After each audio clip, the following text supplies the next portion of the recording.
अस्सलामु अलैकुम वरहमतुल्लाहि वबरकातुहू। बिस्मिल्लाह वस्सलातु वस्सलामु अला रसूलिल्लाह। नाज़रीन इकराम, बनु सलमा मदीना शरीफ का एक कबीला, मेरी अपनी इल्म की हद तक और मेरी जो अपनी स्टडी है उसके मुताबिक बनु सलमा का महल्ला जो है, ये मस्जिद जो क़िबलतैन है इसके इर्द गिर्द यहाँ पे वाक़या था। यहाँ पे एक अजीम शख्सियत रहती थी जिनका नाम था अमर बिन जमूह रज़ी अल्लाह ताला अन्हु, मदीना शरीफ के नुमाया अफराद में। लेकिन इनके पाँव में लंगड़ाहट थी, इसलिए लंगड़ा कर चलते थे। इनके 4 नौजवान बेटे थे, गबरू जवान, खूबसूरत। नाज़रीन, इस घराने को ये शर्फ हासिल होता है कि सारा घराना ही मुसलमान हो गया, खुद भी मुसलमान हो गए, 4 नौजवान बेटे भी मुसलमान हो गए। इनके इस्लाम लाने का वाक़या जो है वो फिर कभी मैं सुनाऊंगा आपको, बड़ा दिलचस्प वाक़या है वो भी। हुआ यूँ, बीवी भी मुसलमान हो गई, पूरा घराना।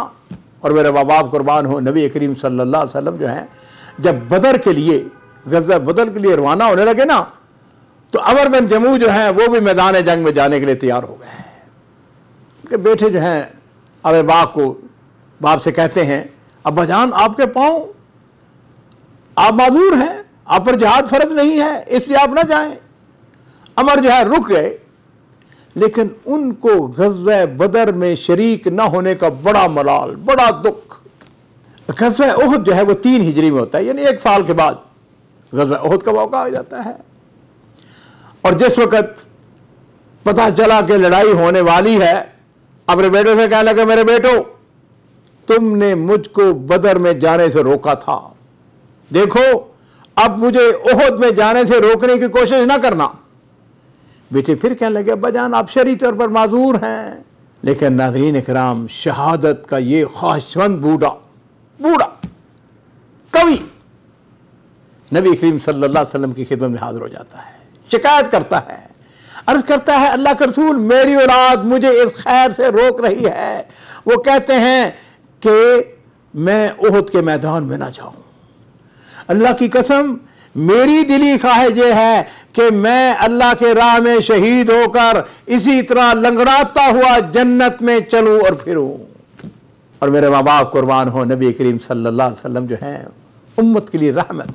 आपने अमर बिन जमूह से वही बात फरमाई जो उनकी औलाद उनसे कह रही थी। आपने फरमाया कि आप माजूर हैं, अल्लाह ने आपको जंग से रुखसत अता की है। और बूढ़ा अमर, उस पर जिहाद फर्ज नहीं था, लेकिन जब उन्होंने असरार किया तो नबी करीम सल्लल्लाहु अलैहि वसल्लम उनका ज़ौक़ देखा, शौक़ देखा। आपने उनके बेटों से कहा, अगर आप लोग इनको उहद में जाने के लिए बुला लें, इनको जाने दें, कोई हर्ज नहीं है, हो सकता है कि अल्लाह ताला उन्हें मुकाम शहादत पर फाइज कर दे। लो जी, सरवर कायनात सल्लल्लाहु अलैहि वसल्लम से इजाज़त मिल गई। बेटे जो है वो भी सीना सुपर हो गए। उन्होंने भी कहा ठीक है। अमर बिन जमूह जो है अपने घर जाते हैं, अपनी तलवार ली, मैदान उहद की तरफ निकलने लगे, अपने घर की तरफ मुंह कर लिया, अपने घर वालों को देखा, अपने घर को देखा, और फिर अपने हाथों को आसमान की तरफ उठाकर कहने लगे, ऐ अल्लाह मुझे शहादत नसीब फरमा और मुझे मेरे खानदान में वापस न लाना। और नाज़रीन किराम, फिर क्या होता है, अमर बिन जमूह रज़ी अल्लाह ताला अन्हु बूढ़ा मैदान जंग में पहुंच जाता है, लड़ाई होती है, दादे शुजाअत देते हैं और जंग के इख्तिताम पर अपनी वो तमन्ना, वो आरज़ू कि मुझको अल्लाह शहादत नसीब फरमाए, वो शहादत पा लेते हैं। उनकी तमन्ना, उनकी दुआ कबूल हो चुकी थी। उनकी अहलिया का नाम था हिंद बिनते अमर बिन हराम रज़ी अल्लाह ताला अन्हा। वो मैदान उहद में पहुंच जाती हैं। इनकी जो अहलिया है हिंद बिनते अमर, उनके भाई, उनका नाम था अब्दुल्ला बिन अमर। अब्दुल्ला बिन अमर और अमर बिन जमूह आपस में बड़े गहरे दोस्त थे, बड़ी मोहब्बत थी।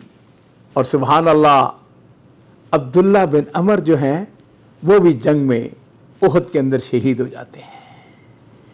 इन दोनों को अजीजों एक ही कब्र में दफन किया गया।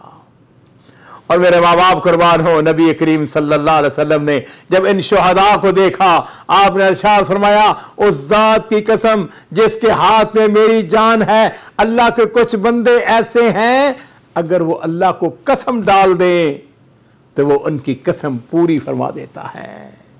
उनमें एक अमर बिन जमू भी हैं।